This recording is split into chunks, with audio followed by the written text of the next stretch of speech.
இந்த பதிவில் நீங்கள் தெரிஞ்சுக்கக்கூடியது என்னென்னா, இதையெல்லாம் செஞ்சால் சாயப்பா உங்கள் கூடவே இருப்பார் அப்படின்ற ஒரு விஷயத்தையும், அடுத்தவனை குறை சொல்லும்போது நம்ம வாழ்க்கையில் எவ்வளோ பெரிய இழப்புகள் வருவது அப்படின்றத பற்றியும், தொடர்ந்து நாம் எவ்வளோ ஒரு மோசமான பிரார்த்தனைகளை செஞ்சுக்கிட்டு இருக்கோம், அது மூலமாக துக்கத்தை அனுபவிச்சுட்டு இருக்கோம் அப்படின்றத பற்றியும், குடும்பத்தில் இருக்கக்கூடிய ஹவுஸ் ஒய்ஃபாக இருக்கக்கூடிய அம்மாக்களை எந்த அளவுக்கு மோசமான ஒரு வழியை நம்ம சித்தரிச்சிட்ருக்கோம் அப்படின்றத பற்றியும், அதன் மூலமாக எவ்வளோ பெரிய பாவத்தை நம்ம சுமந்துக்கிட்டு இருக்கோன்றதை பற்றியும், ஒரு மனுஷன் காசு காசு காசுன்னு ஓடுறவனோட வாழ்க்கை எப்படி முடிய போகுது அப்படின்றத பற்றியும், ஏன் தொடர்ந்து நமக்கு வீழ்ச்சி வளர்ச்சியே இல்லையே, இதுக்கு என்ன செய்யலான்றதை பற்றியும் தான் இந்த பதிவில் நம்ம பேசியிருக்கோம். இது 1 மணி நேரம் ஆடியோ பேசி முடித்ததுக்கப்புறம் தான் எனக்கே தெரிஞ்சுது. ஸோ அதனால் டைம் இருக்கிறவங்க பொறுமையாக நிறுத்தி நிதானமாக கேட்டு இதில் இருக்கக்கூடிய விஷயத்தை நீங்கள் செய்ய ஆரம்பிச்சிட்டிங்கன்னா நான் அடித்து சொல்லுவேன், ஹிமாலயா வெற்றிக்கு நீங்கள் சொந்தக்காரர்களே. ஸோ பதிவை முழுவதும் கேளுங்க. கேட்கக்கூடிய இடத்துல கேள்விகளுக்குரிய பதில்களையும் சொல்லுங்கள். நல்ல கமெண்ட் பண்ணுறவங்களுக்கு நிச்சயமாக நான் பின் பண்ணுவேன். ஓம் சாயிரா சாயிரா, ஓம் சாயிரா சாயிரா, ஓம் சாயிரா சாயிரா, அன்பே சாயிரா, பேரன்பே சாயிரா, அகிலம் தளிக்க ஆத்மா விழிக்க அனுதினம் சாயிரா, எங்கள் அன்பே சாயிரா. ஒன்றே இறைவன், ஒன்றே பூமிக்கென்றும் சாயிரா, சரணம் சாயிரா, நன்றே செய்து வாழ்வோம், நாம் ஒன்றே செய்து வாழ்வோம், அன்பே சாயிரா.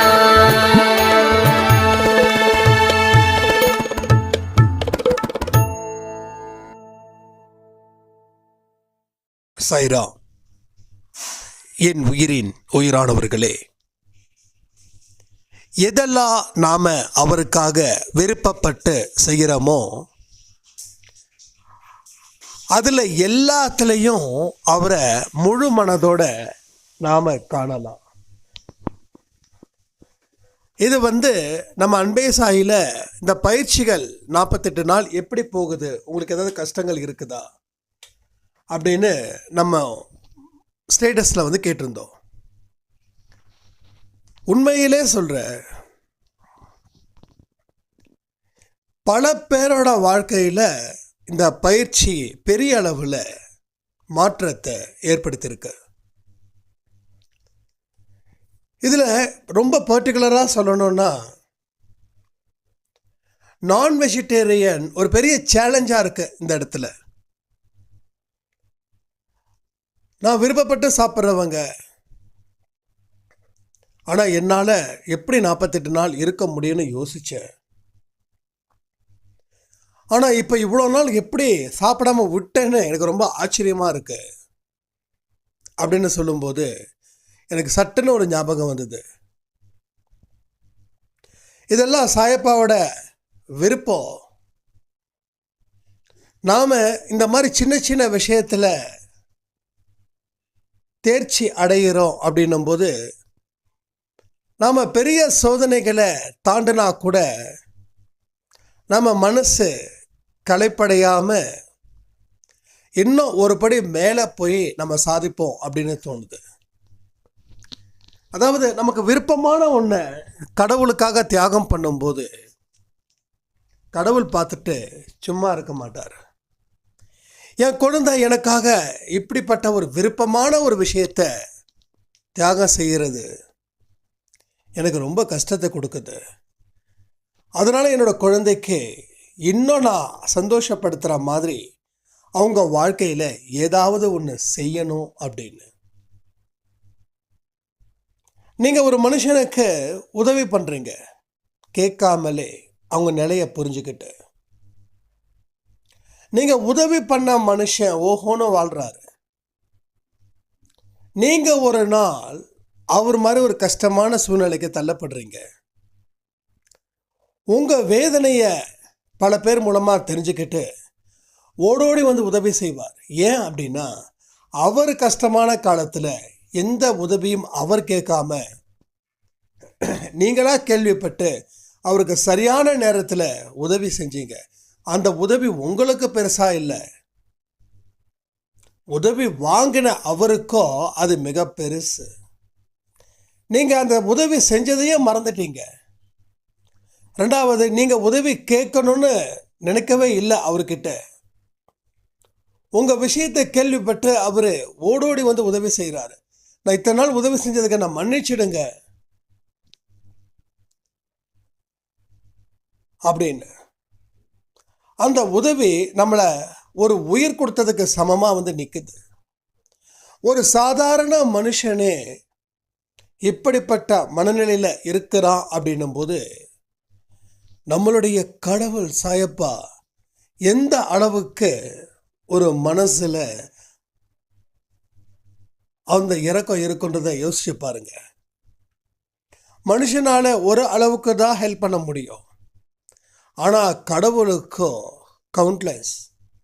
ஸோ இவ்வளோதான் இல்லை, எவ்வளோ வேணாலும் அவருக்கு உதவிகள் செய்ய முடியும். அப்போ இந்த விஷயத்தை தான் நம்ம அடிக்கடி சொல்லிக்கிட்டு இருக்கோம். 48 நாள் பயிற்சி எப்படி இருந்தது அப்படின்னும் போது, கிட்டத்தட்ட எனக்கு வந்து ஒரு 500 மெசேஜஸ் வந்திருக்கும்னு நான் நினைக்கிறேன். ஏன்னா நிறைய மெசேஜஸ் வரனால கவுண்ட் பண்ண முடியல. ஸோ 500 மெசேஜஸ் எல்லாத்துக்கும் நான் கிட்டத்தட்ட ரிப்ளை பண்ணிட்டேன்.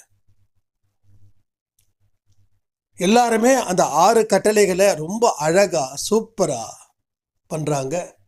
ஸோ 1-2 பேர் கொஞ்சம் கோபப்பட்டுட்டு அப்படின்னு சொல்லியிருக்காங்க. ஸோ மெடிடேஷன் கொஞ்சம் கவனம் கம்மி இருக்குது. அண்டு மௌன விரதம் சில பேர் கடைப்பிடிக்கலை. ஸோ 6க்கு 6 கடைப்பிடிச்சா நல்லாயிருக்கும். இருந்தாலும் பரவாயில்ல, இந்த முயற்சிகள், ஏன்னா இது நம்ம லைஃப்பில் அந்த 48 days பயிற்சிகளை இது வரைக்கும் நான் பண்ணவே இல்லை அப்படின்ற மாதிரியும் நிறைய பேர் சொல்லியிருக்காங்க. ஸோ ஃபஸ்ட்டு டைம் பரவாயில்ல, நோ இஷ்யூஸ். ஸோ அடுத்தடுத்த பயிற்சிகள் வந்துக்கிட்டே இருக்கும். வருஷம் பூரா பயிற்சிகள் தான். 48 நாள் முடிஞ்சதுக்கப்புறம் இன்னும் சில பயிற்சிகள் வரும். ஆனால் சத்தியமாக எனக்கு இப்போ வரைக்கும் தெரியாது என்னென்னு. அது ஆடியோவில் கொடுக்க தான் எனக்கே தெரியும், ஓகே இதுக்காக நம்ம பயிற்சிகள் செய்யலாமே அப்படின்னு. அதே போல் இன்னும் சில விஷயங்கள் நம்ம பேசணும்னு நான் நினைக்கிறேன். பயிற்சி இல்லாத விஷயங்கள் தான். அதாவது நாம் சில டிமாண்ட்ஸை வந்து சாயப்பாக்கிட்ட வைக்கிறோம், அதாவது பிரார்த்தனைகள் வைக்கிறோம். எனக்கு இதை பண்ணிக்கொடு, அதை பண்ணிக்கொடு, என்னோடய கணவர் திருந்தணும், என் மனைவியை திருந்தணும், குழந்தைங்க திருந்தணும், கடன்கள் தீரணும், ஆரோக்கியம் பெருகணும் அப்படின்னு பிரார்த்தனை. ஒவ்வொரு மனுஷனுக்கும் ஒவ்வொரு பிரார்த்தனை இருக்குது. ஸோ எனக்கு ஒரு பிரார்த்தனை இருக்கும், உங்களுக்கு ஒரு பிரார்த்தனை இருக்கும், உங்கள் பிரார்த்தனை வேறையாக இருக்கும், என்னோடய பிரார்த்தனை வேறையாக இருக்கும். எனக்கு என்ன தேவையோ அதை நான் கேட்குறேன், உங்களுக்கு என்ன தேவையோ அதை கேட்குறீங்க இல்லையா? அப்போ இதில் கேட்கும்போது நமக்கு கிடைக்கலன்னா பொறுமை இழந்துடுறோம். பொறுமை இழந்துட்டா அந்த இடத்துல இன்னொன்றும் போகுது, நம்பிக்கையும் போகுது. இப்போ நீங்கள் பொறுமை இழந்துட்டதால, நம்பிக்கை இழந்துட்டதால நீங்கள் மறுபடியும் வேண்டுதல் வைக்கும்போது அது எந்த இடத்துலையும் உங்களுக்கு வலு சேர்க்காமல் போயிடும். இது எல்லாமே ஒரு கணக்கு தாங்க. 1 + 1 = 2. அப்போ பொறுமையும் நம்பிக்கையோடு நம்ம கடவுள்கிட்ட வேண்டும் போது தான் அந்த பிரார்த்தனை பலிக்கும். பொறுமையை இழந்தவனுக்கோ நம்பிக்கை இல்லாதவனுக்கோ ஃபார்முலா சக்ஸஸ் ஆகாது. பொறுமை ப்ளஸ் நம்பிக்கை இருக்கிறவனுக்கு தான் இந்த ஃபார்முலா சக்ஸஸ் ஆகும். இங்கே எத்தனை பேர் பொறுமை இழந்திருக்கீங்க? பொறுமையை மட்டும்தான் நான் இழந்தேன், ஆனால் நம்பிக்கை இழக்கலை, இது சும்மா காது குத்துக்கு சமம். பொறுமையை இழக்கிறவங்க நம்பிக்கையை நிச்சயமாக தனக்கே தெரியாமல் இழந்துக்கிட்டு இருக்காங்க. இதுதான் உண்மை. அப்போ நான் வச்ச வேண்டுதல் பலிக்கலையே அப்படின்னு சொல்லி நீங்கள் கண்ணீர் விடுறீங்க. உங்கள் வேண்டுதல் எப்படிப்பட்டதுன்றது எனக்கு நல்லாவே தெரியும். ஏன்னா மூச்சு விட முடியாத அளவுக்கு பிரச்சனைகள் இருக்கும்போது நீங்கள் சாயப்பா கிட்ட முறையிடுறீங்க. அவர் கொடுக்கலன்னும் போது உங்கள் மனசு நோகுது, உங்கள் இதயத்தில் இருந்து அந்த கண்ணீர் வருது. எனக்கு நிச்சயமாக நல்லா தெரியுது. ஆனாலும் அதுக்காக நீங்கள் பொறுமையை இழந்துட முடியாதுல்ல. சரி, ஓகே, பொறுமையை இழக்கிறீங்க. வேறு ஏதாவது ஆப்ஷன் இருக்கா? உங்களுக்கு உதவிகள் வேறு எந்த மனுஷனாலையாவது செய்ய முடியும்னு நம்புறீங்களா? ஏன்னா இது வரைக்கும் நாம் நம்பி நம்பி நம்பி உட்காந்தோம், ஆனால் எதுவும் கிடைக்கல. கடைசியில் கடவுளுடைய வீட்டோட கதவை தட்டுறோம். நீங்கள் தட்டுன உடனே அவர் திறக்கலைன்னும் போது உங்களுக்கு கோபம் வருது. அவர் திறக்கலையா, அங்கேயே உக்காந்துருங்க, அங்கேயே உட்காருங்க. அதாவது அடம் பிடிச்சி நாம் அவரோட இடத்துல இருக்கணும், அடம் பிடிக்கணும். அடம் பிடிக்கிறதுன்றது தான் வைராக்கியம். வைராக்கியத்தோடு இருக்கணும். என் வாழ்க்கையை உங்ககிட்ட ஒப்படைச்சிட்ட அப்படின்ற வைராக்கியத்தோடு இருக்கணும்.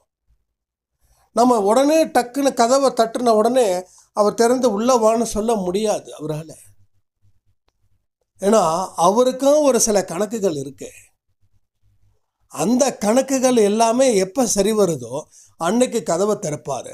கதவை திறந்த மறுகணம் உங்கள் வாழ்க்கையில் பிரச்சனைகள் தீர்ப்பார். ஆனால் உங்கள் பிரச்சனைகள் தீர்க்காமல் இந்த ஜென்மத்தில் நீங்கள் இந்த உலகத்தை விட்டு போக மாட்டீங்க. இது 100% நான் எழுதி தரேன். ஆனால் நான் சொல்லக்கூடிய விஷயத்தையும் நீங்கள் ஃபாலோ பண்ணால் மட்டும்தான். உங்கள் வாழ்க்கையில் சில நேரத்தில் உங்களை அசைச்சு பார்க்குற மாதிரி சில விஷயங்கள் நடக்கும். அப்பையும் நீங்கள் அசையாமல் நிற்கணும். நம்ம இந்த இடத்துக்கு வந்துட்டோம், இனிமேல் நம்மளை யாராலையும் அசைக்க முடியாதுன்னு நினச்ச உடனே அந்த அசைறது வரும். என்றைக்குமே ஒரு விஷயத்த சொல்கிறேன், இருமாப்பா இருக்கக்கூடாது, வீராப்பா காட்டக்கூடாது. நம்ம மைண்டில் என்றைக்குமே ஒரு பேலன்ஸ்டாக இருக்கணும். அதாவது சரிசமமாக இருக்கணும். இன்பமோ துன்பமோ எனக்கு ஒன்று தான். இந்த விஷயம் வந்துருச்சுன்னா உங்கள் வாழ்க்கையில் பொறுமையை நீங்கள் கடைப்பிடிப்பீங்க. பொறுமை கடைப்பிடிக்காத நம்பிக்கையும் உங்களுக்கு வரும். சாய்ப்பா என்ன சும்மா சொல்லிட்டாரா? பொறுமை ப்ளஸ் நம்பிக்கை. ஏன் சொன்னார்? எதுக்கு சொன்னார்? நீ கதவை தட்டுனவொன்னு நான் திறக்க மாட்டேன், பொறுமையாக காத்துரு, நம்பிக்கையோடு இரு, நான் கண்டிப்பாக என் கதவை திறப்பேன், நீ உள்ளே வருவ. உள்ளே விழுந்து நீ அந்த சந்தோஷத்தை, அந்த நிம்மதியை, என்னுடைய ஆசீர்வாதத்தை நீ பரிபூரணமாக அனுபவிப்ப. கண்டிப்பாக நிச்சயமாக கதவை திறப்ப. ஆனால் அது வரைக்கும் நீ பொறுமையாக இரு. பொறுமை மட்டும்தான் இப்போ உனக்கு எல்லாத்துக்குமே உயர்ந்தது. உன் வாழ்க்கையில் பலவிதமான சங்கடங்களை தீர்ப்பதும் இந்த பொறுமை தான். நீ பொறுமை இல்லாமல் இருந்தால் இருக்கிற சங்கடங்கள் அத்தனையும் மல்டிப்ளை ஆகிக்கிட்டே இருக்கும். 10ன்றது 100 ஆகும், 100ன்றது 1000 ஆகும். நீ தாங்க மாட்டே. அதனால் இவன் சொல்கிறான், அவன் சொல்கிறான், எதை சொல்லி கேட்காத. என்கிட்ட வந்துட்டியா, என்கிட்ட சரணாகதி அடைஞ்சிட்டியா, உன் மற்ற வேலையை பாரு. உன் கணவரை திருத்துறது என் பொறுப்பு, உன் மனைவியை திருத்துறது என் பொறுப்பு, உன் பசங்களை திருத்துறது என் பொறுப்பு, உன்னோட ஆரோக்கியமாக வாழ வைக்கிறது என் பொறுப்பு. எல்லாமே என் பொறுப்பு. உனக்கு எதுவுமே கிடையாது. என்னை நம்பி விட்டுட்டேன்னா மறுபடியும் அதை நினச்சி கூட பார்க்க முடியாத அளவுக்கு உன்னோட மனசை வேறு பக்கம் திருப்பு. அப்போ தான் உன்னோட பிரச்சனையை நான் பார்ப்பேன், என்ன பிரச்சனை இருக்குதுன்னு. ஆனால் அடிக்கடி நீ உன் பிரச்சனையை பார்த்து ஹேண்டில் பண்ண ஆரம்பிச்சிட்டுன்னா நீ பார்த்துக்கும் போது நான் எனக்கு என்ன வேலைன்னு சொல்லி நான் வேறு வழியே பார்ப்பேன். இதெல்லாம் மனசில் வச்சுக்கோங்க. இது உண்மையான விஷயங்கள். இது மிகப்பெரிய ஒரு ஃபார்முலா. நிறைய பேருக்கு தெரியல. தெரியாமல் இருக்கிறதால தான் அத்தனை கடவுளையும் வணங்கிக்கிட்டு இருக்காங்க. ஒரு மாதமும் ஒவ்வொரு கடவுளை மாற்றுறவங்க ஜாஸ்தி. எனவே இவங்க கர்மாவை மாற்றிட முடியும்னு நம்புகிறாங்க. கடவுள் அப்படின்னா ஒரே டெஃபினிஷன் தான். ஒரு மனுஷனுக்கு என்னென்னலாம் செய்ய முடியுமோ அது கடவுளுக்கு அவருடைய இதில், அவருடைய பவரில் இன்னும் அதிகமாக செய்ய முடியும். ஆனால் அது சில நிபந்தனைக்கு உட்பட்டது. 10,000 ரூபாய்க்கு ஒரு டிவி ஃப்ரீ அப்படின்னு கொடுக்குறாங்கன்னா இல்லை எனக்கு அந்த டிவி மட்டும் ஃப்ரீயாக கொடுத்துருங்கன்னு சொல்ல முடியாது.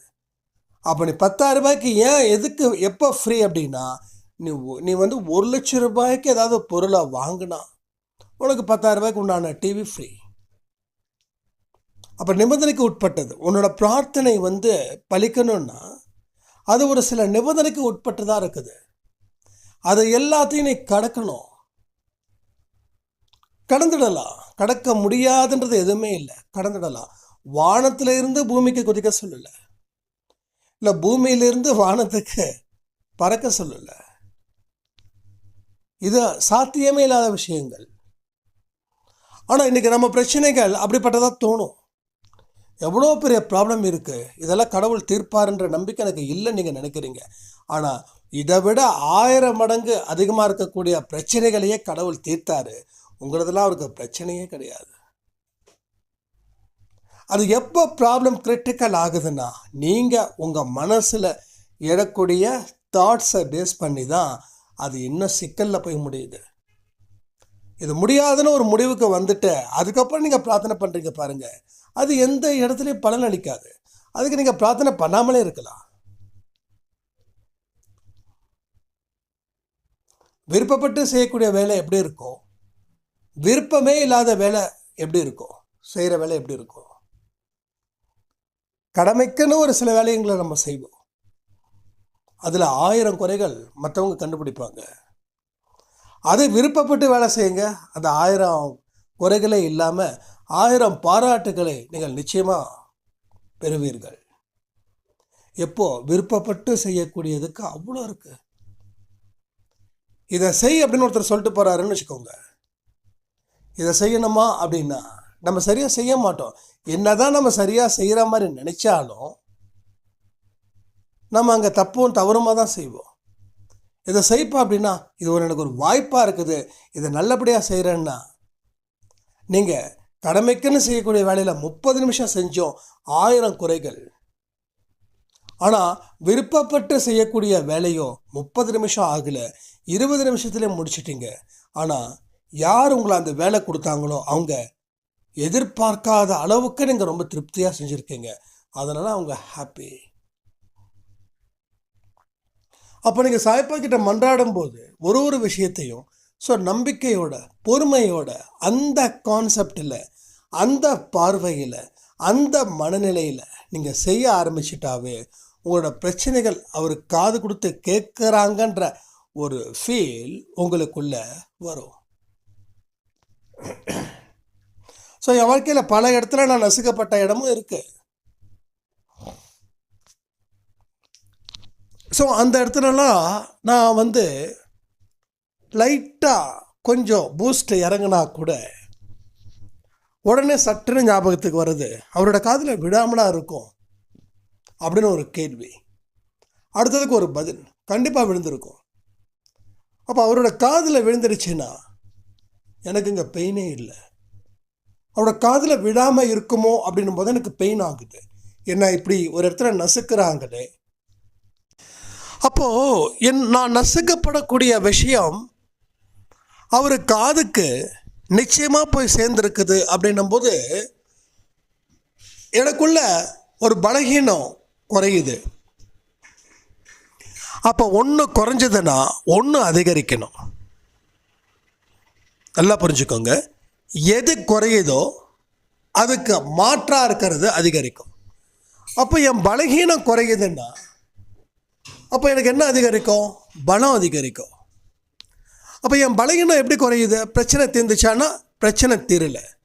ஆனால் உன்னோட பிரச்சனையை நான் காது கொடுத்து கேட்டுட்டேன் அப்படின்னு சாயப்பா சொல்லக்கூடிய ஒரு விஷயத்தை உங்கள் மனது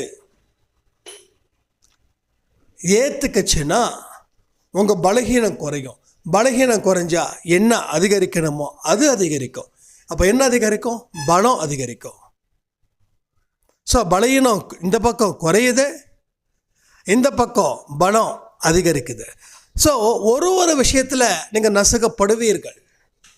ஏன்னா எதிர்வரும் காலத்தில் நல்லது எந்த அளவுக்கு நடக்குதோ அந்த அளவுக்கு கெட்டதும் நடக்கும், கெட்டது எந்த அளவுக்கு நடக்குதோ அந்த அளவுக்கு நல்லதும் நடக்கும்.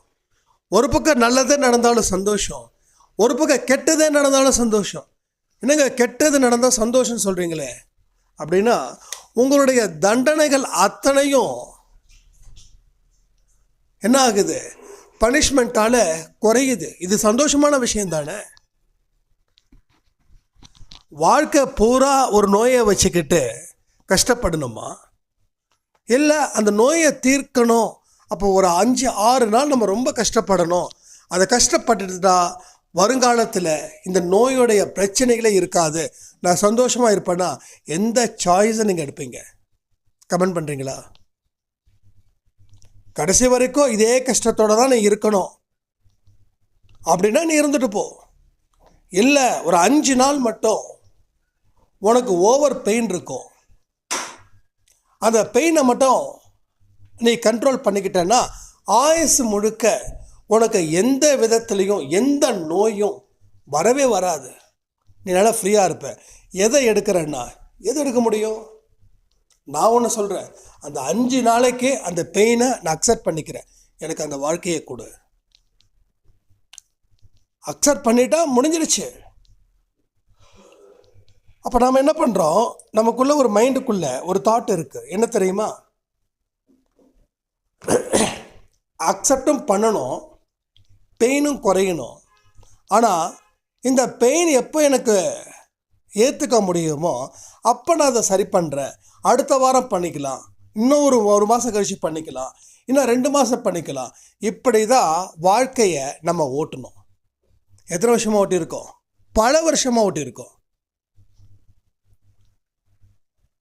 நல்லா புரிஞ்சுக்கோங்க, ரொம்ப ரொம்ப இம்பார்ட்டன்ட் இந்த லைனு. வாழ்க்கையை பல வருஷமாக ஓட்டணும். அப்போது உங்கள் மனசுக்குள்ள இந்த வலியை நான் ஏற்றுக்கிறேன், 5 நாள் தானே பரவாயில்ல அப்படின்னு அந்த 5 நாளுக்கு மட்டும் ஏற்றுக்கிட்டு இருந்தீங்கன்னா இன்னும் பிரச்சனைகள் உங்களை துரத்துறத நிறுத்தியிருக்கோம். இனி வாழ்க்கையில் இருக்கக்கூடிய சவால்கள், எதிர்நோக்கக்கூடிய சவால்கள், அதாவது உங்கள் முன்னேற்றத்துக்கு உண்டான விஷயத்தை மட்டும், அதில் வரக்கூடிய பிரச்சனைகள், அதில் வரக்கூடிய நல்லது, அதில் வரக்கூடிய கெட்டது, இதை மட்டுமே நீங்கள் ஹேண்டில் பண்ணலாம். இப்போ எப்படின்னா உங்களோட பாதி பாரம் காலி, இப்போ இன்னும் கொஞ்சம் தான். அப்போது பழைய வாழ்க்கையில் நடந்த சவால்களை நீங்கள் எதிர்கொள்ளும் போது எந்தெந்த விதமான அனுபவத்தை ஏற்படுத்திக்கிட்டீங்களோ அந்த அனுபவத்தை வருங்காலத்தில் பயன்படுத்தி நீங்கள் சக்ஸஸ் ஆகலாம்.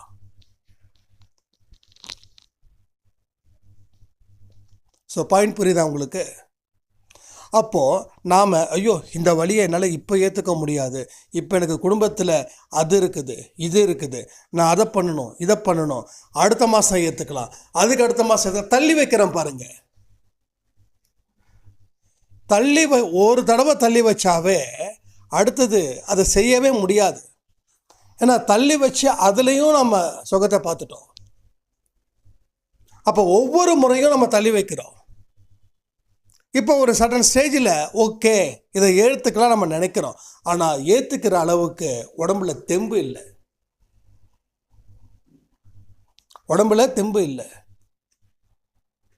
அப்போ தெம்பு இல்லாதப்போ இதை ஏற்றுக்க வேண்டிய மனநிலையில் நீங்கள் இல்லை. அப்போ என்ன ஆகுது? கடைசி வரைக்கும் இதே பிரச்சனைகளை வாழ்ந்து சாக வேண்டியது தான். ஸோ எங்கே தப்பு பண்ணோம்? வாழ்க்கையில் எங்கே அந்த வலியை எடுத்துக்கணுமோ அன்னைக்கு அங்கே எடுத்துக்காம அன்னைக்கு தயங்கணும். அன்னைக்கு நம்மக்கிட்ட தாங்குகிற அளவுக்கு சக்தி இருந்ததால தான் அந்த உணர்வை சாயப்பா கொடுத்தாரு. ஆனால் அதை நம்ம பயந்து ஒதுக்கி வச்சோம். இப்போ கட்டாயத்தின் பேரில் நான் ஏற்றுக்க தயாராக இருக்கிறேன் அப்படின்னு நீங்கள் சொல்கிறீங்க. ஆனால் உங்கள் வயதோ காலமோ நேரமோ எல்லாமே போயிடுச்சு. அதான் நான் சொன்னேன், காலத்தை மட்டும் நம்ம வீண் பண்ணிட்டோம் அப்படின்னா நம்ம வாழ்க்கை வீணாவது 100% நிச்சயம். அதாவது நல்லா உழைக்கிறவனும் காலத்தை வீண் பண்ணுறான், உழைக்காமல் இருக்கிறவனும் காலத்தை வீண் பண்ணுறான். புதுசாக இருக்குதா உங்களுக்கு? உழைக்கிறவன் ஏன் வீண் பண்ணுறான்னா காசு மட்டும்தான் முக்கியம், காசு இருந்தால் தான் குடும்பத்தை காப்பாற்ற முடியும். அதனால் எனக்கு மனைவி மக்கள் இவங்களெல்லாம் அப்புறம் பார்த்துக்கலாம், நான் நல்லா உழைக்கணும், நல்லா சம்பாதிக்கணும், ஒன்றுக்கு 4 வீடு வாங்கணும், பங்களா வாங்கணும், கார் வாங்கணும், சொசைட்டியில் ஒரு பெரிய ஆளாக இருக்கணும், எனக்கு ஒரு 5 கோடி 10 கோடிக்கு சொத்து சேர்க்கணும், அதுக்கப்புறமா நான் ரிலாக்ஸ் பண்ணி என் குடும்பத்தோடு வாழுவேன்னு ஒருத்தன் எல்லாத்தையும் வீண் பண்ணிக்கிறான். ஸோ உட்காரும்போது அவன் நோயோடு உட்காடுறான். ஏன்னா இவனோட ஆட்டம் முடிய மாட்டேங்குது, இவனோட ஆட்டம் முடிய மாட்டேங்குது. இவன் சிரிக்க மறுக்கிறான், மறந்துட்டான். பணம் சம்பாதிக்கிறதுல ரொம்ப தெளிவாக இருக்கிறான். இவனுக்குள்ள ஸ்ட்ரெஸ்ஸை ஏற்படுத்தி அந்த ஸ்ட்ரெஸ் இவனுக்கு நோயாக போய் நோய்க்கு உண்டான மாத்திரை மருந்தை சாப்பிட்றதுலே சாப்பாடை சாப்பிட்றானோ இல்லையோ ஒரு வேலைக்கு 8 மாத்திரை 10 மாத்திரை போட்டுக்கிறான். அதில் தண்ணி குடிச்சு வயிறு ஃபுல்லாகிடுது. இவன் வாழ தகுதி இல்லாதவன். நீ சம்பாதிக்கிறது ரொம்ப முக்கியம். சம்பாதிக்காமல் இருக்க முடியாது, நீ சம்பாதிச்சு தான் ஆகணும். உன் குடும்பத்தை காப்பாற்ற வேண்டிய பொறுப்பு உன்னோடது தான், அந்த பொறுப்பு உன்னோடது தான், அதில் எந்த மாற்றமும் இல்லை. ஆனால் உன்னுடைய குடும்பத்தில் நீ நேரத்தை செலவு பண்ணாமல் காசு ஒன்று தான் குறிக்கோள் அப்படின்னு சொல்லி ஓடுனா நீ ஓடிக்கிட்டே இருக்கணும் கடைசி வரைக்கும். அப்போ உழைக்கிறவனும் வாடலை, உழைக்காமல் இருக்கிறவனை பற்றி நான் பேசவே விரும்பலை. ஏன்னா அது எல்லாருக்குமே தெரியும். அப்போ 2 பேருமே இப்போ சொல்லுவான், நான் தான் உழைச்சேனே, என் குடும்பத்துக்காக தானே ஓடுனேன், என் குடும்பத்துக்காக ஓடினேன். சரி, ஆனால் குடும்பத்துக்கிட்ட என்னைக்காவது உட்காந்து அக்கறையாக நல விசாரிச்சிருக்கியா? உன் பசங்கக்கிட்ட நல்லா பேசியிருக்கியா? நீ எதுவுமே பேசலை. நீ சொத்து வாங்கணும்னு குறியாக இருந்த, அதில் நீ ஸ்ட்ரெஸ் ஆன, அதில் உனக்கு ஏற்கப்பட்ட நோய்கள் வந்துச்சு. நீ உன் குழந்தைகிட்ட அன்பை காட்டாமல் இருக்கிறதில் உன்னோட குழந்தைங்க அன்பை வெளியில் இருக்கிறவங்க கிட்ட திருப்பினாங்க. ஸோ அவங்களும் எல்லாமே கைவிட்டு போயிடுச்சு. ஒன்று வாழணுன்னா இப்படி வாழறா, இல்லை அப்படி வாழறா, ஆனால் சரியான முறையில் வாழ முடியாமலே போயிடுது. உனக்கு எல்லாமே வேணும். ஸோ கடவுள் 24 மணி நேரத்தை ஒரு மனுஷனுக்கு எதுக்கு கொடுத்தாருன்னா 3ஆக பிரித்தார். குடும்பத்துக்காக 8 மணி நேரம், உனக்காக 8 மணி நேரம், நீ செய்யக்கூடிய வேலைக்காக 8 மணி நேரம். இந்த 3ஆக பிரித்ததுக்கு காரணமே, அப்போது இந்த 3 பகுதியாக பிரிக்காமல் 24 மணி நேரத்தில் உன் குடும்பத்துக்கு உண்டான 8 மணி நேரத்தையும் கொண்டு போய் நீ பிஸ்னஸில் போட்டேன்னா உன் குடும்பம் உனக்கு கைவிட்டுடும். ஏன்னா உன் குடும்பம் உன்னை என்ன நினைக்குதுன்னா, நீ குடும்பத்தை கைவிட்டதா அந்த குடும்பம் நினைக்குது. என் அப்பாவுக்கும் என் அம்மாவுக்கும் காசு தான் முக்கியம், எங்கள் மேலே எந்த விதத்துலேயும் அக்கறை கிடையாது அப்படின்னு குழந்தைங்க நினைக்கிறாங்க. அப்போ குழந்தைங்க தனக்கு பிடிச்ச வாழ்க்கையை தேர்ந்தெடுக்கிறாங்க. அதில் ஜெயிச்சிட்டாங்கன்னா சந்தோஷம், தோத்துட்டாங்கன்னா இன்னும் பாரம். அப்போ உங்களுக்கு எப்போ அந்த பாரம்லாம் வருதுன்னா உங்கள் வாழ்க்கையில் ரிட்டைர்மெண்ட் ஸ்டேஜில் தான் அத்தனையும் வருது. ஸோ எல்லாத்துக்கும் காரணம் 8 மணி நேரம் மட்டும் உழைங்க, கவனமாக உழைச்சா போதும். 8 மணி நேரம் குடும்பத்துக்காக செலவு பண்ணுங்க, மீதி 8 மணி நேரம் உங்களுக்காக, உங்கள் தூக்கம், உங்களோட பிரார்த்தனை, உங்கள் கோயில், உங்களுக்கு உங்கள் உடற்பயிற்சி, உங்கள் மன நிம்மதி, உங்கள் தியானம், இந்த மாதிரியான விஷயங்கள் 8 மணி நேரம். இதை நீங்கள் சரியாக முறைப்படுத்துகிறீங்களா? கொஞ்சம் யோசிச்சு பாருங்கள். சில பேர் கேட்கலாம், நான் ஹவுஸ் ஒய்ஃபாக இருக்கேன், நான் என்ன பண்ண முடியும் 8 மணி நேரம்னா? உங்களுக்குன்னு இருக்கக்கூடிய கடமைகள் இருக்குது. காலையில் வீட்டுக்கு டிஃபன் பண்ணுறது, afternoon lunch, night dinner, and வீட்டை க்ளீன் பண்ணுறது, வீட்டை சுத்தபத்தமாக வச்சுக்கிறது, வீட்டில் ஒரு தெய்வீகத்தை உண்டு பண்ணுறது, இதெல்லாம் உங்களோட டியூட்டிஸ். இதெல்லாம் ஓகே. சில பேர் சொன்னாங்க, ஹவுஸ் ஒய்ஃபாக இருக்கிறது ரொம்ப கேவலமாக என் பொண்ணு நினைக்கிறா. ஏன்னா அவங்களுடைய ரிலேட்டிவ்ஸ் எல்லாமே ஒரு பெரிய போஸ்டிங்கில் இருக்காங்க, அது மாதிரி நீ இல்லையாம்மான்னு சொல்லி என்னை ரொம்ப கேவலப்படுத்துகிறா அப்படின்லாம் சொன்னாங்க. ஸோ இந்த மாதிரியான விஷயங்களால் அம்மாக்கள் மனசு உடைஞ்சு போவதுன்றது ஒரு வாஸ்தவமான விஷயந்தான். ஒன்று சொல்கிற, அறிவோடு இருப்பவர்கள் செய்யக்கூடிய சிந்தனையும் அறிவில்லாமல் இருக்கக்கூடியவர்கள் செய்யக்கூடிய சிந்தனைகளும் வேறுபட்டது. ஒருத்தர் அறிவில்லாமல் பேசுகிறான் அப்படின்னா அவனுக்கு முக்கியத்துவம் கொடுத்தா நாமளும் அறிவில்லாத மனிதர்களாக போயிடுவோம். நாடா உங்கள் குழந்தைங்களை அறிவில்லாதவன் சொல்கிறேன்னு நீங்கள் நினைக்கிறீங்களா? உங்களுக்கு என் மேலே கோபம் வருதா? வரட்டும். எப்படி உங்களுக்கு உங்கள் குடும்பத்தில் இருக்கக்கூடிய உறுப்பினர்கள் பெருசோ அதே மாதிரி எனக்கு என் குடும்பத்தில் இருக்கக்கூடிய உறுப்பினர்கள் பெருசு. என் குடும்பத்தை எதை சொல்கிறேன்னு தெரியுதில்ல, அன்பேசாய் குடும்பத்தை தான் சொல்கிறேன். உங்களுக்கு ஒரு கண்ணு உங்கள் குடும்பம், இன்னொரு கண்ணு அன்பேசாய் குடும்பம். எனக்கு ஒட்டுமொத்தமாகவே அன்பேசாய் குடும்பம் தான், 2 கண்களுக்கும். அன்பேசாய் அப்படின்றது என் ரத்தத்திலே ஊறி போனது, அதை பிரிக்கவே முடியாது. இதை எதுக்கு சொல்கிறேன் அப்படின்னா, நிறைய பேர் அப்படி தான் இருக்காங்க. இப்போது உங்கள் குழந்தை உங்களுக்கு இப்படி சொல்கிறாங்கன்னு வச்சுக்கோங்க. ஒருவேளை நீங்களும் உங்கள் குழந்தை ஸ்கூலுக்கு போகிற காலேஜுக்கு போகிறதுக்கு முன்னாடி நீங்கள் கிளம்பிட்டீங்கன்னா அந்த குழந்தைங்க என்ன சாப்பிடும்? கொஞ்ச நாளைக்கு கேன்டீனில் சாப்பிடலாம், தொடர்ந்து கேன்டீனில் சாப்பிட முடியும். உங்கள் வீட்டுக்கு உங்கள் கணவருக்கு யார் சாப்பாடு செய்ய முடியும்? அப்போ நீங்கள் செஞ்சு வச்சுட்டு போகணுன்னு நினைப்பாங்க. அப்போது அதில் பிரச்சனை வந்துச்சுன்னா நீ வேலைக்கு போக வேண்டான்னுவாங்க. ஓகேவா?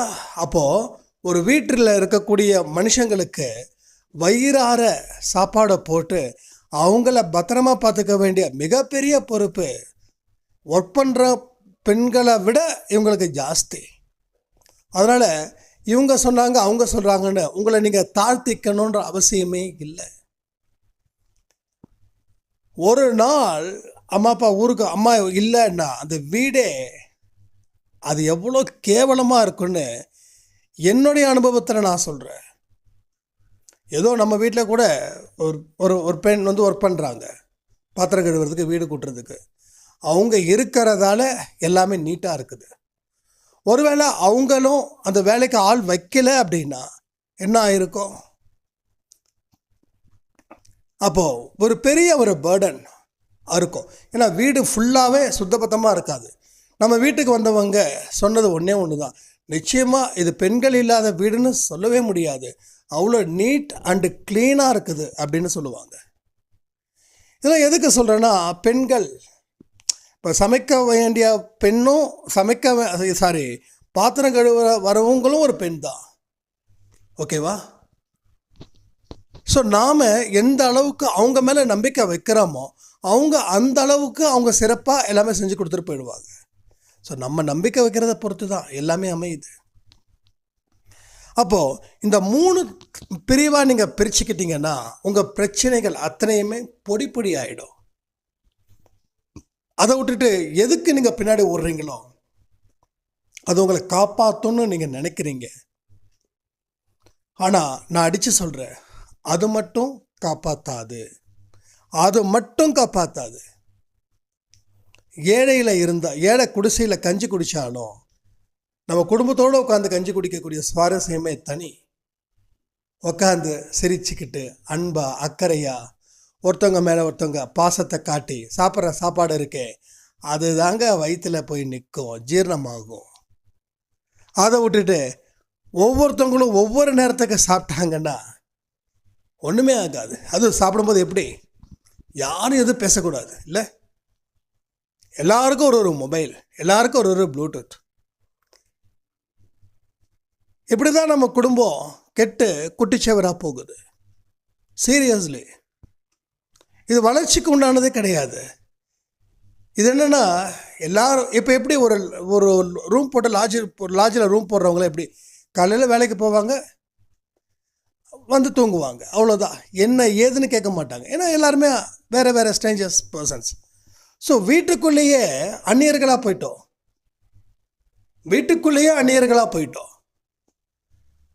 ஒருத்தவங்க டிவியில் இருக்கிறத பார்க்குறாங்க, இன்னொருத்தவங்க மொபைலில் இருக்கிறத சில சுவாரஸ்யமான விஷயத்த அவங்களே பார்க்குறாங்க, அவங்களே சிரிச்சுக்கிறாங்க.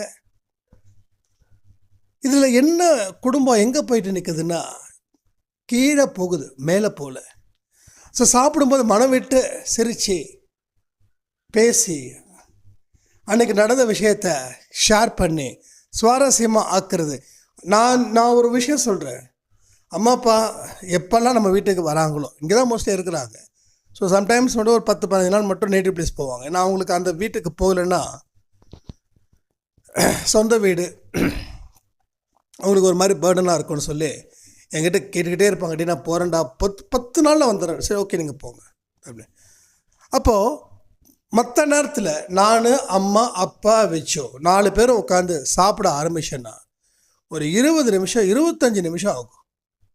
அவ்வளோ ஜாலியாக சிரித்து பேசி, அப்பாவும் சிரித்து, அம்மாவும் சிரித்து, நானும் சிரித்து, பிச்சுவும் சிரித்து, எப்படி ஆஃபீஸ்க்கு காலையில் 8:30 மணிக்கு போகணும். பட் நாங்கள் ஆஃபீஸ்க்கு 9:30 10 o'clock போவோம். 10க்குள்ளே போயிடுவோம்.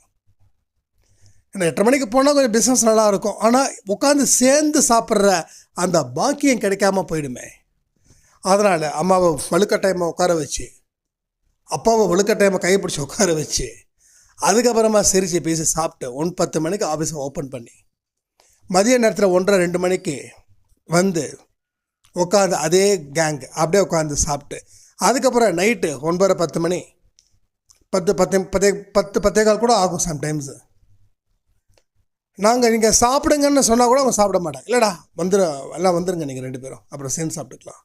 எப்படி ஏன் சேர்ந்து சாப்பிட்றதுன்னா அதில் ஒரு சுவாரஸ்யம், நிறைய விஷயத்த பேசிக்கிட்டு சந்தோஷமாக. இந்த மாதிரி விஷயத்தை நீங்கள் செஞ்சு பாருங்களேன் உங்கள் வாழ்க்கையில், உங்கள் குடும்பத்தில். முதல்ல நீங்கள் அந்த மாற்றத்தை ஏற்படுத்துவதற்கு உண்டான முயற்சிகளை செய்யுங்க. அப்புறமா என் பொண்ணு பேசலையே, பையன் பேசலைன்ற ஃபீலிங்கே வராது. நீங்களாக பேசுங்க, நீங்களாக வந்து உட்காந்து சாப்பிடுங்க, எல்லாம் ஒன்றா உட்காந்து சாப்பிடுங்க. இல்லை பசங்களாம் சாப்பிட்டதுக்கப்புறம் நான் சாப்பிட்றேன் வேண்டாம், எல்லோரும் கூட உட்காந்து சாப்பிடுங்க. வீட்டில் இருக்கக்கூடிய பெண்கள் என்ன பண்ணுறாங்கன்னா, நீங்கள் சாப்பிடுங்கன்னு சொல்லிட்டு எல்லாரையும் சாப்பாடு சாப்பிட்டுட்டு தனியாக சாப்பிட்டுட்டு இருக்காங்க. அது ரொம்ப இருக்கல ஒரு பெரிய நரக வேதனை. அது ரொம்ப கஷ்டம், ரொம்ப கஷ்டம். இதில் யாராவது வந்து இப்படி தான் எங்கள் வீட்டில் எங்கள் அம்மா உட்காந்து சாப்பிட்றாங்க அப்படின்னு நீங்கள் ஃபீல் பண்ணிங்கன்னா இந்த நாளில் இருந்து மாற்றுங்க. உங்கள் அம்மாவை உட்கார வைங்க, கையை பிடிச்சி இழுத்துட்டு வந்து உட்கார வைங்க. ஏன்னா மிச்ச மீதியை தான் சாப்பிடுவாங்க அவங்க, பாவம். அதனால தான் அவங்க உடம்பு அப்படி இருக்குது. மீதி இருந்தால் சாப்பிட்லாம், மீதி இல்லைன்னா நம்ம ஒருத்திக்காக ஏன் செய்யணும்? இதுதான் தாய் உள்ளன்றது. அந்த உள்ளத்தை புரிஞ்சுக்கிட்டவன் தான் மனுஷன், புரிஞ்சிக்காதவன் ஒரு மிருகம்.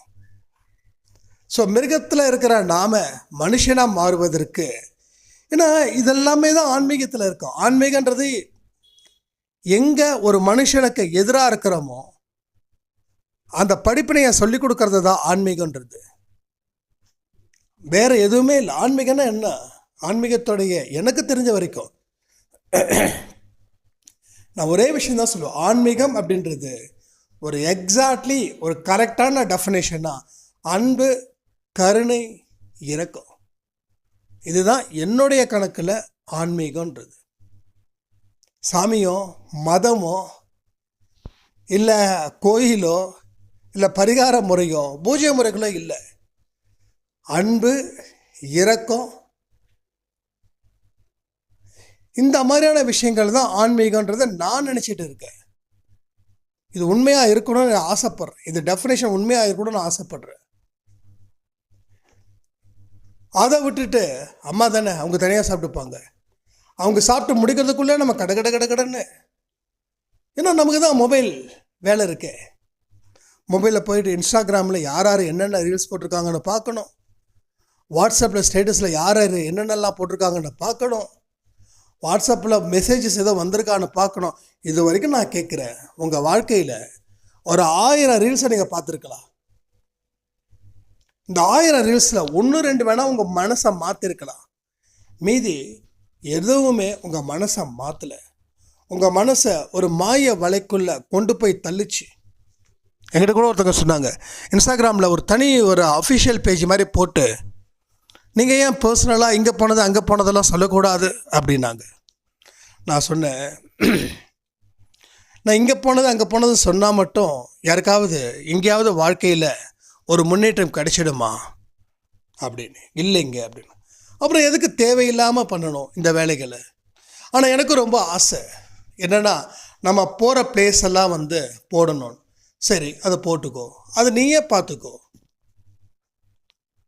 இப்போ மற்றவங்க கிட்ட வந்து அதை நம்ம வந்து ஒரு ப்ரெஷர் கொடுக்குற மாதிரி, பார்த்தியா நான் இந்த இடத்துக்குலாம் போயிருக்கிறேன், நீங்கள் போலியன்னும் போது யார் யார் என்னென்ன கஷ்டத்தில் இருக்காங்கன்னே தெரியாது. அப்போ அவங்க முன்னாடி நம்ம இதெல்லாம் பண்ணுறது ரொம்ப தப்பு, ரொம்ப அபத்தமானது. நிறைய பேரோட வாழ்க்கை இன்றைக்கி அப்படி தான் போயிட்டுருக்கு. அவங்கள மாதிரி நம்ம ட்ரெஸ் போடணும், அவங்கள மாதிரி நம்ம அந்த இடத்துக்கு போகணும், இவங்கள மாதிரி இந்த இடத்துக்கு போகணும் அப்படின்னு அதில் போக முடியாமல் ஆயிடுச்சுன்னா அந்த வெறுப்பை அந்த குடும்பத்து மேலே தான் அவங்க காட்டுவாங்க. அங்கே தான் காட்டுவாங்க, அந்த குடும்பத்து மேலே தான் காட்டுவாங்க. ஏன்னா நல்ல குடும்பத்தில், நல்ல வசதியான குடும்பத்தில் நம்ம பிறக்காமல் விட்டுட்டோமே அப்படின்னா யார் மேலே கோபம் வரும் தெரியுமா? அப்பா அம்மா மேலே கோபம் வரும். நம்ம அப்பா அம்மா அவங்க அப்பா அம்மா மாதிரி இருந்துச்சுன்னா பரவாயில்லைன்னு இந்த வெறுப்பு, கோபம், சலிப்பு, இந்த மாதிரியான விஷயங்கள் தான் இன்றைக்கி இருக்கக்கூடிய மொபைலில் இருக்கக்கூடிய ஆப்புகள் பலது கற்றுக் கொடுக்குது. மற்றபடி வேறு ஒன்றுமே இல்லை, வேறு எதுவுமே இல்லை. யாரோ எழுதின சினிமா பாட்டுக்கு உட்காந்து அதுக்கு நம்ம வந்து ஆடிக்கிட்டும் பாடிக்கிட்டும் இருக்கோம். இதில் என்ன உங்களுக்கு கிடைக்க போகுது? எதை நோக்கி நீங்கள் உங்கள் பயணம் இருக்குது? நீங்கள் என்ன சொல்ல வரீங்க? உங்களுக்கு சினிமா இண்டஸ்ட்ரீஸுக்கு போகணுன்னு நீங்கள் பண்ணுறீங்களா? ஸோ அவ்வளோ சீக்கிரம் கிடைச்சிடுமா? ஒருவேளை சினிமா இண்டஸ்ட்ரீஸ்க்கு உங்கள் வாழ்க்கையில் அது கிடைக்கலன்னா, நீங்கள் 5 வருஷம் 10 வருஷம் போட்ட உழைப்புகள்லாம் வீணாக போயிடுச்சுன்னா, அப்போது நமக்கு எது சாத்தியமோ, எது நிஜ உலகம் உங்களை பிரதிபலிக்குதோ அதற்கு உண்டான முயற்சிகளை எடுத்தீங்கன்னா நீங்கள் நேரம் நம்பர் 1. ஆனால் அந்த கனவு உலகத்திலேயே வாழ்ந்துக்கிட்டு கனவு உலகத்திலேயே இதுதான் வாழ்க்கைன்னு நீங்கள் நினச்சிங்கன்னா நம்மளை விட முட்டாள் உலகத்தில் யாருமே இருக்க முடியாது. நம்ம ஆற்றல்கள் அத்தனையும் வீணாக்கப்படுகிறது. ஸோ ரொம்ப கவனமாக இருக்கணும். ஏன்னா வரக்கூடிய காலம் ரொம்ப மோசமாக தான் இருக்கும். வரக்கூடிய காலங்கள் ரொம்ப மோசமானதாக தான் இருக்கும். இதுவே நம்ம மோசம்னு சொல்கிறோம். இனி வரக்கூடியதை யோசித்து பார்த்தீங்கன்னா ஒன்றும் இல்லை. ஒரு எம்ஜிஆர் மூவி நான் ஒரு ஐ திங்க் ஒரு 6-7 மாதத்துக்கு முன்னாடி நான் பார்த்தேன். அதில் வந்து எம்ஜிஆர் நாட்டில் நடக்கக்கூடிய அக்கிரமத்தை, அநியாயத்தெல்லாம் பேசுவாங்க. ஐ திங்க் எம்ஜிஆர் வந்து 74, 75 ஐ திங்க் அதுக்கு முன்னாடி நடிச்சிருக்கலாம் இல்லையா? இப்போ எத்தனை வருஷம் ஆச்சு? 40 வருஷம். ஸோ 40 வருஷத்துக்கு முன்னாடியே நாட்டில் இவ்வளோ அநியாயம் நடக்குது, காலம் கட்டு கிடக்குது அப்படின்னு சொன்னாங்க. சரி, அவரு தான் சொல்கிறாருன்னு பார்த்தா 10 வருஷம் அதுக்கு முன்னாடி, 10 வருஷத்துக்கு முன்னாடி இந்த தியாகராஜ பாகவத் காலத்தில் இருக்கக்கூடிய மூவிஸ்லாம் 1-2 கிளிப்பிங்ஸ்லாம் வரும். அதுக்கு இவர் எனக்கு ரொம்ப பிடிச்ச ஒரு ஸ்டார் இருக்கார். அவர் யாருன்னா, யாராக இருக்குன்னு நீங்கள் நினைக்கிறீங்க? கமெண்ட் பண்ணுறீங்களா? கொஞ்சம் இன்ட்ரெஸ்டிங்காக பேசலாம். பழம்பெரும் நடிகர். அவரோட கருத்துக்கள் எல்லாமே எனக்கு ரொம்ப பிடிக்கும், ரொம்ப ரொம்ப பிடிக்கும். அதாவது ஒரு மனுஷங்கிட்ட நல்ல பரிமாணமும் இருக்கும், மோசமான பரிமாணமும் இருக்கும். ஓகேவா? அப்போது நான் வந்து இவரை பிடிக்கணும்னு சொன்னால் உடனே அவர் இதெல்லாம் பண்ணியிருக்காரே, இதெல்லாம் தப்பு தானே அப்படின்னு கேட்குறதுக்கு ஒருத்தன் இல்லை, 1000 பேர் இருப்பான். நான் ஒரே ஒரு விஷயம் சொல்கிறேன். இந்த அன்னப்பறவை, இன்னொன்று ஒரு பறவை கேள்விப்பட்டிருப்பீங்க, தண்ணியையும் பாலையும் மிக்ஸாக வச்சா அது பாலை மட்டும் குடிச்சிட்டு தண்ணியை விட்டுட்டு போயிடும். ஏன்னா எல்லாத்துலேயுமே கலப்படம் இருக்குது. ஒரு மனுஷங்கிட்டேயும் அந்த கலப்படம் இருக்குது. அவன் நல்லவனாகவும் இருப்பான், கெட்டவனாகவும் இருப்பான். அப்போ அவனோட நல்ல செயல்களை மட்டும் நீங்கள் எடுத்துக்கோங்க, கெட்ட செயல்கள் விட்டுருங்க. இப்போ நான் இருக்கேன்னா என்கிட்ட நல்லதும் இருக்கும் கெட்டதும் இருக்கும். நீங்கள் இருக்கீங்க, நல்லதும் இருக்கும் கெட்டதும் இருக்கும், நிச்சயமாக இருக்கும். அப்போது அவர் வந்து அப்படி தானே, இவர் தான் இப்படி தானே அப்படின்னா அப்புறம் யாரை நம்ம ஃபாலோ பண்ணுறது? யாரை தான் ஃபாலோ பண்ண? அப்போ சொன்னவனை ஃபாலோ பண்ணிடலாமா?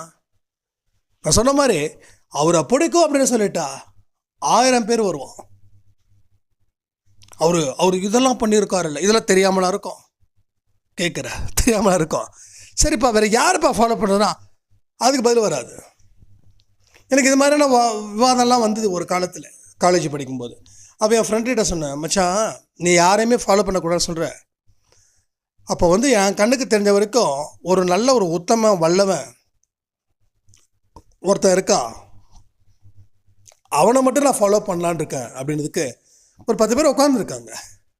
யாருடா அது அப்படின்னா, நீ தான் மச்சான்.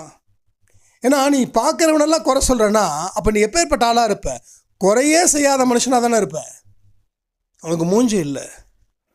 இது வந்து ஜாலியாக ஓட்டுற மாதிரி இல்லை. ஒரு ஆர்கியூமெண்ட் வந்துச்சு. நான் என்ன சொன்னேன், எல்லாருக்கிட்டையும் அந்த கலவை இருக்குண்டா அப்படின்ற. கலவை இருக்கும்போது நீ ஏன் ஃபாலோ பண்ணுறேன்னு அவன் கேட்டான். ஏன்னா அப்போலேருந்தே நான் ஃபாலோ பண்ணுறேன் இதை, நீ ஏன் ஃபாலோ பண்ணுறேன்னு கேட்டான். அப்போ நானும் இன்னும் நிறைய பேரை சொன்னேன். நான் யாரெல்லாம் சொல்கிறேனோ அவங்களுடைய பலகீனத்தை மட்டும் தான் சொல்லிகிட்ருக்கான். அப்போ தான் நான் திரும்பி கேட்டேன், இல்லை மச்சான் உலகத்தில் இருக்கிற அத்தனை பேருமே மோசமானவங்க. நீ சொல்கிற மாதிரி சொல்லணுன்னா எனக்கு பெரிய ஆனந்தம் வந்துருச்சு. நம்ம ஒரு ஆர்கியூ பண்ணியிருக்கோம் 10 பேர் முன்னாடி, நம்ம ஜெயிச்சிட்டோம் அப்படின்னு. எனக்கு வந்து இந்த ஆர்கியூனா எனக்கு என்றைக்குமே பிடிச்சதில்லை, எப்பயுமே பிடிச்சதில்லை. ஆனால் அந்த அடுத்தவனை குறை சொல்லிக்கிட்டே இருக்கான் பாருங்க, எனக்கு அவனை சுத்தமாக பிடிக்காது. ஏன்னா நான் வந்து அடுத்தவனை குறை சொல்கிறத தாண்டி குறை சொன்னாலும் சம்டைம்ஸ் சரி நம்ம ஏன் பைத்தியம் மாதிரி பேசுகிறோம் அப்படின்ற மாதிரி தோணும். அப்புறம் இதெல்லாம் சொன்னதுக்கப்புறம் தான் அவனை சொன்னேன், இல்லை மச்சான் உலகத்தில் ஒருத்தன் நல்லா சூப்பராக தெளிவாக நல்ல இப்போ பேச தான் நான் கண்டுபிடிச்சேன். டக்குன்னு என் மைண்டுக்குள்ளே வந்தான் அப்படின்னா அவன் டக்கு அப்படின்னா ஓகேடா, அப்படி அவனை ஃபாலோ பண்ணேன். ஆனால் அவனை யாருன்னு சொல்லு. அப்போ நான் சொல்கிறேன் அவன் எப்படி பண்ணுறேன், ஏன்னா எனக்கு தான் தெரியும் எல்லாரை பற்றினா. சரி குறை சொல்கிறதே மனுஷ பிறவி இதை. அதாவது நம்ம ஒருத்தனை வந்து குறை சொல்கிறேன்னா நம்ம கை எங்கே பார்க்குதுன்னு 3 விரல் ஒன்றா நம்மளை பார்க்குமா, ஒரு விரல் தான் எதிரில் இருக்கிறவனை பார்க்குமா. நம்ம அப்படி தானே பேசுவோம். நீ சரியா அப்படின்னு கேட்கும்போது நம்ம கை பாருங்கள் எப்படி போகுது பாருங்கள், ஒரு கன் டைப்பில் கை போகும். அந்த 3 விரல் ஒன்று நோக்கி இருக்குது, நீ ஒரு விரல் மட்டும்தான் அவனை நோக்கி இருக்குது. அப்போயே நமக்கு புத்தி வேண்டாம், புத்தி வராது. நம்ம மேலே 1000 குறைகள் இருந்தாலும் நம்ம என்ன பண்ணுவோம், அடுத்தவனை குறை தான் சொல்லுவோம். என்னைக்கு உன் மேலே குறை இல்லையோ அன்னைக்கு நீ அடுத்தவனை குறை சொல்லு. உன் மேலே குறை இருக்குதா நீ சொல்லாத, பாவத்தை சம்பாதிக்காத. இது எனக்கு பிடிச்ச ஒரு விஷயம். இது யாரும் எனக்கு கற்றுக் கொடுக்கலைங்க, என் வாழ்க்கையில் நானாக தேர்ந்தெடுத்துக்கிட்ட ஒரு விஷயந்தான். பைபிளில் ஒரு விஷயம் இருக்குது. நான் சிஎஸ்சி ஸ்கூலில் படித்ததால் இதெல்லாம் வந்து அங்கே கற்றுக்கிட்ட ஒரு பெரிய பாடம் தான் அது.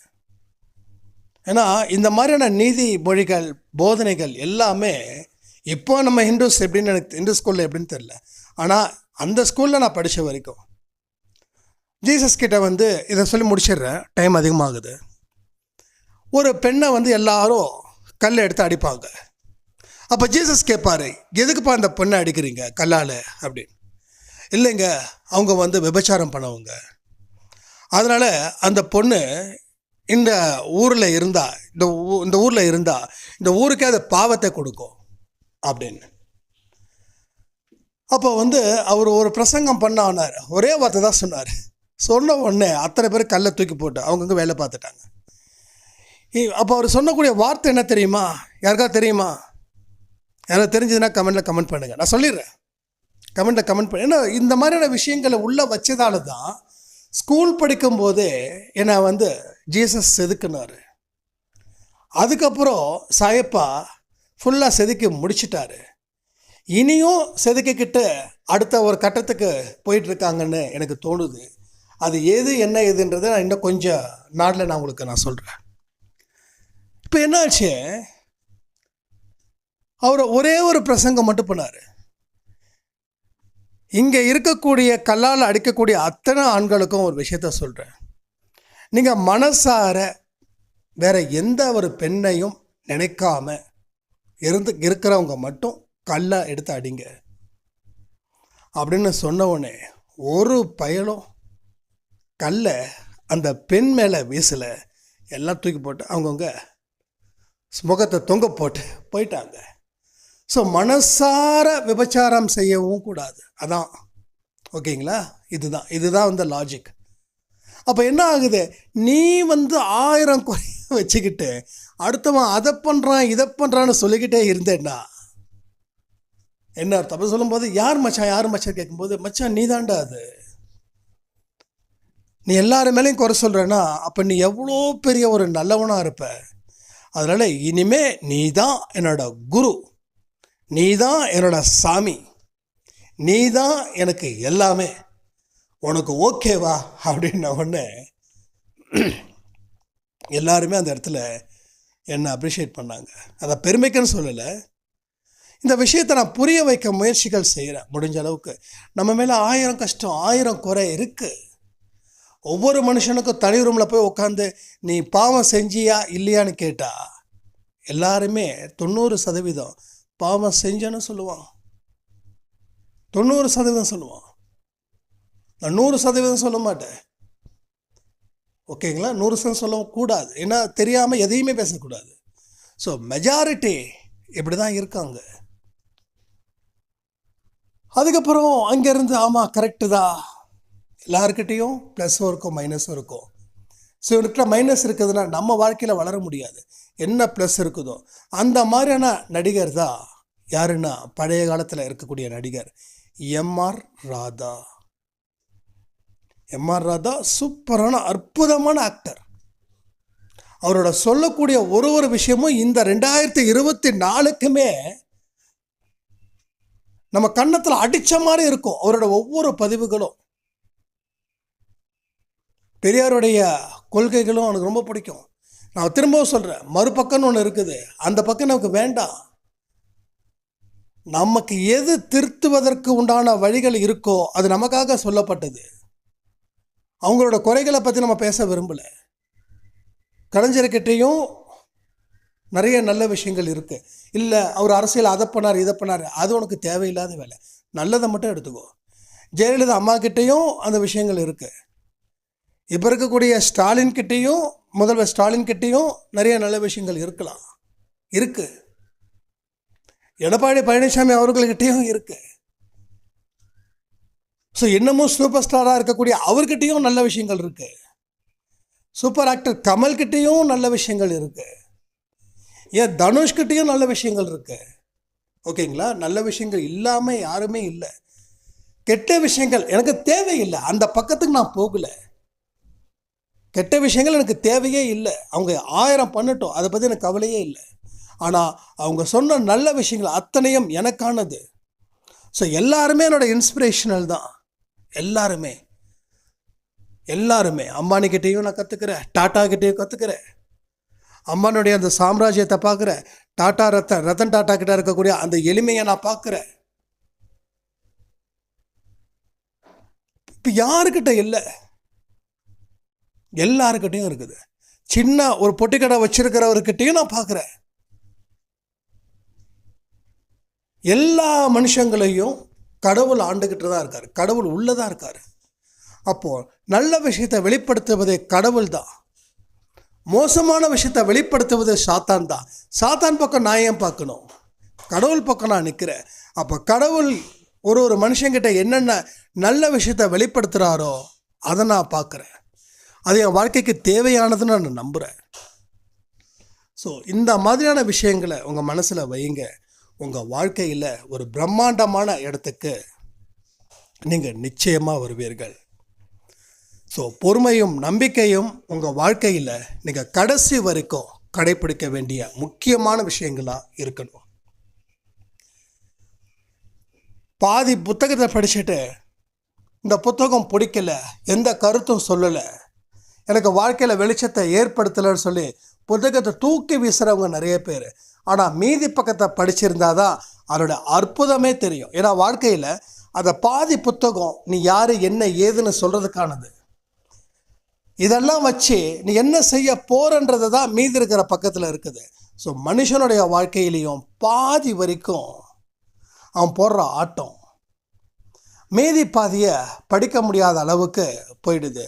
அதனால தான் அவன் வாழ்க்கையில் ஆடின ஆட்டத்துக்கு எல்லாம் ஆடாத மாதிரி ஆகிடுது. நான் இப்போவும் சொல்கிறேன், உங்கள் வாழ்க்கையில் அடித்து நீங்கள் விளையாடலாம். நீங்கள் எவ்வளோ பெரிய பாவத்தை செஞ்சாலும் சரி, இப்போ நீங்கள் சொல்லுங்கள், சாயப்பா கிட்ட உறுதிமொழி எடுங்க, இந்த பாவத்தை நான் இனி செய்ய மாட்டேன். அட்லீஸ்ட் ஒரு மினிமம் அளவுலையாவது ஒரு கேரண்டி லைஃபாவது உங்களுக்கு நிச்சயமாக கிடைக்கும். இது வரைக்கும் உங்களுக்கு அந்த வாழ்க்கை கிடைக்கல. ஏன்னா உங்கள் பாவங்கள் நிறுத்தலை, அது ஒரு தொடர்கதையாக போச்சு. உங்கள் வேதனைகள் பாவத்தின் சாபமாக மாறுச்சு. பாவத்தின் சம்பளம் மரணம், பாவத்தோடைய மறுபக்கம்தான் வேதனை. ஸோ வேதனை இருக்கு. அப்போ என்ன இருக்கணும்? பொறுமை இருக்கணும். நம்ம நிறைய தப்புகள் செஞ்சுருக்கோன்றத நம்ம மனசு 100% உணரணும். அந்த தவறுக்கு உண்டான தண்டனையை நான் அனுபவிக்கிறேன் அப்படின்னு நாம் நினைச்சு அப்போ நம்முடைய பிரார்த்தனையை இன்னும் அதிகரிக்கணும். அந்த பிரார்த்தனையோட வார்த்தைகள் மிக மிக முக்கியம். எனக்கு கடனை தீருன்னு சொல்லாதீங்க, வருமானத்தை அதிகரிக்கணும்னு சொல்லுங்க. என் கடனை தீர்க்கணும், என் கோபத்தை போக்கணும்னா எது எதெல்லாம் நெகட்டிவ் வார்த்தையோ அதை தான் நம்ம பேசிக்கிட்டு இருக்கோம். நெகட்டிவ் வார்த்தைக்கு ஆப்போசிட்டாக இருக்கிறது பாசிட்டிவ் வார்த்தை. அந்த பாசிட்டிவ் வார்த்தையை நாம் என்றைக்குமே பேசுகிறதே கிடையாது. பிரார்த்தனையின் போது கூட அந்த பாசிட்டிவிட்டியை நம்ம எடுக்கிறதே இல்லை. அதை அந்த இடத்துல கூட நம்ம விரும்பலைன்னா அப்போ நம்ம சாதாரணமாக என்ன நினைக்கிறோம், சாதாரணமாக என்ன பேசுகிறோம். அப்போ நம்ம யோசிச்சு பாருங்கள், நீங்கள் பிரார்த்தனையில் என்ன கேட்குறீங்கிறத கமெண்ட் பண்ணுங்கள். எப்படி உங்கள் பிரார்த்தனையை ஆரம்பிக்கிறீங்க, இந்த வார்த்தையை நீங்கள் சொல்லுங்கள். அதுக்கப்புறம் உங்களுக்கே தெரியும் நீங்கள் எதை அதிகமாக நினைக்கிறீங்க. எதை அதிகமாக நினச்சா என்ன நடக்குமோ அதுதான் உங்களுக்கு இப்போ வரைக்கும் நடந்துக்கிட்டு இருக்குது. என் கோபத்தை குறைக்கணும்னு சொல்கிறீங்க. கோபத்தை குறைக்கணும்னு சொல்கிறதுக்கு பதிலாக நான் அமைதியாக இருக்கணும்னு நீங்கள் சொல்லலை. நீங்கள் அமைதியாக இருக்கணும்னு சொல்லியிருந்தால் அது உங்களுக்கு கிடச்சிருக்கும். அப்போ இந்த கோபம் அப்படின்ற ஒரு விஷயந்தான் சப்ஜெக்டு. அப்போ அந்த கோபம் உங்களுக்கு வேணும்ல இருக்குன்னு சொல்லி மறுபடியும் கோபங்கள் வந்துக்கிட்டே இருக்கும். இது சைக்காலஜிக்கலாக சொல்லக்கூடிய வார்த்தைகள். அப்போ உங்கள் பிரார்த்தனைகள் தேவையானது என்ன? தேவையான வார்த்தைகளை மட்டும்தான் பேசணும். தேவையில்லாத வார்த்தைகளை பேசவே கூடாது. எது உனக்கு தேவை அந்த தேவைகளை மட்டும் பேசு. உனக்கு கோபம் தேவையா, அமைதி தேவையா? அப்போ அமைதி தான் தேவை. அப்போ கோபத்தை பற்றி நீ ஏன் பேசுகிற? உனக்கு வருமானம் தேவையா, கடன் தேவையா? வருமானம் தேவை. அப்போ கடன் அப்படின்ற ஒரு வார்த்தை நீ சொல்லலாம். அடுத்தது கடனை அடைக்கணும்னு தானே சொல்கிறேன், கடன் வேணும்னு சொல்கிறேன். ஆனால் கடனே உனக்கு நெகட்டிவ் தானே. அப்போ அவன் வாழ்க்கையில் இதெல்லாம் நம்ம சொந்தம் கொண்டாடிட்டோம். இந்த சொந்தக்காரன் நம்ம விட்டு போக மாட்டேன்றான். இவன் குடைச்சல் கொடுக்குற சொந்தக்காரன், இவன் நமக்கு நல்லது பண்ணக்கூடிய சொந்தக்காரன் இல்லை. நல்லது பண்ணக்கூடிய சொந்தக்காரன் நம்ம வீட்டில் தங்க மாட்டான். குடைச்சல் கொடுக்குறவன் தான் நம்ம வீட்டில் தங்குவான். ஏன்னா அவன் ஒரு பெரிய பிரச்சனைலேருந்து தப்பிக்க நம்ம வீட்டை தஞ்சம் அடைஞ்சிட்டான். அவனுடைய ஏழ்றையும் நம்ம கூட வந்துடும். அப்போ இவனை விட்டுட்டு துரத்தணுன்னா இவனை நினைக்கிறத விடணும். அவனை நினைக்கிறத விட்டால் ஆட்டோமேட்டிக்காக அவன் விட்டு போயிடுவான். நம்ம வீட்டுக்கு இந்த வீட்டில் மரியாதை இருக்காது அப்படின்னு. அப்போது தேவையில்லாத சொந்தங்கள், குடைச்சல் கொடுக்கக்கூடிய சொந்தங்கள் தான் இந்த மாதிரியான நெகட்டிவ் வேர்ட்ஸு. இந்த நெகட்டிவ் வேர்ட்ஸை நீங்கள் தூக்கி எறியணும். நான் கூட இந்த அன்பே சைடில் நிறைய ஆடியோஸ் பேசும்போது இந்த கோபத்தை பற்றி, புலம்பல், துன்பம், இதெல்லாம் நான் வேறு வழி இல்லை சொல்லி புரிய வைக்கிறதுக்கு. ஸோ இப்போ நான் பேசுகிறேன் அப்படின்னா இதுக்கு பேசுனதுக்கப்புறம் இந்த வார்த்தைகளை அதிகமாக வராத மாதிரி நான் என்னைக்கோ பார்த்துக்கிட்டேன். அதனால் கொஞ்சம் கண்ட்ரோல் ஆகிடுச்சு. பேச வேண்டிய இடத்துல கண்டிப்பாக பேசணும். உங்களுக்கு நான் துன்பத்தை சொன்னாதான் அடுத்தது இன்பன்றது உங்களுக்கு புரியும். ஏன்னா நம்ம எல்லாருமே அந்த துன்பத்தை பற்றியே பேசிட்டு வந்துட்டோம். அப்போ உங்ககிட்ட இருந்து உள்ளே போய் அதுக்கப்புறம் மிடில் கொண்டு வந்து அதுக்கப்புறமா கடவுளோட வார்த்தைகளை கொடுக்கணும். ஓகேவா? உங்கள் இடத்துல இருந்து பேசினாதான் அது உங்களுக்கு புரியும். நான் என் இடத்துல இருந்து பேசினா கடவுள் இருக்கார் காப்பாற்றுவார் ஒரு வார்த்தை சொல்லிட்டேன்னா, ஏன்டா இது தெரியாதா எனக்கு, எப்படா காப்பாற்றுவார் நீங்கள் என்ன சட்டையை பிடிச்சி கேட்பீங்க. அப்போது உங்களுடைய உணர்வுகளை புரிஞ்சுக்கிட்டு உங்கள் இடத்துல இருந்து அதை நான் ஆரம்பித்து கடவுள் இடத்துல நான் முடிக்கணும். இதுதான் ஒரு ஆடியோலையும் நான் பண்ணிகிட்ருக்கேன். அப்போ நாம் எனக்கு கோபம் வரக்கூடாது, எனக்கு இந்த ஆஸ்துமா இருக்குது, எனக்கு இது மாதிரி வீசிங் இருக்குது, எனக்கு மூச்சு விட முடியல, எனக்கு கையெல்லாம் வலிக்குது, எனக்கு காலெல்லாம் வலிக்குது. இப்போ நம்ம பேசக்கூடிய அத்தனையும் பார்த்தீங்களா? ஸோ 100% அக்மா இருக்குது. நெகட்டிவ் வேர்ட்ஸை மட்டும்தான் பேசுகிறோம். So no more positive words, எல்லாமே negative words, negative negative negative. So பிரார்த்தனை பண்ணும்போது அந்த 2 நிமிஷத்தில் 1000 நெகட்டிவாக பேசுகிறீங்கன்னா அப்போ மீதி இருக்கக்கூடிய 24 மணி நேரத்தில் நீங்கள் என்ன பேசியிருப்பீங்க, என்ன நினச்சிருப்பீங்க? நீங்கள் எதை அதிகமாக நினைக்கிறீங்களோ, எதை அதிகமாக பேசுகிறீங்களோ அதுதான் நீங்கள். அதை தாண்டின இது வேறு எதுவுமே இல்லை. இதெல்லாம் என்றைக்கு நீங்கள் உணர்வு ரீதியாக புரிஞ்சுப்பீங்களோ அன்னைக்கு உங்கள் வாழ்க்கையில் ஒரு பெரிய வசந்தம் உங்களுக்கு வரும். நிச்சயமாக சொல்கிறேன், ஒரு பெரிய வெற்றியை நீங்கள் பெறுவீர்கள். உங்கள் வாழ்க்கையில் எல்லாமே நடக்கணும்னா இந்த அன்பே சாயோட பதிவுகளை முழுவதும் கேளுங்க.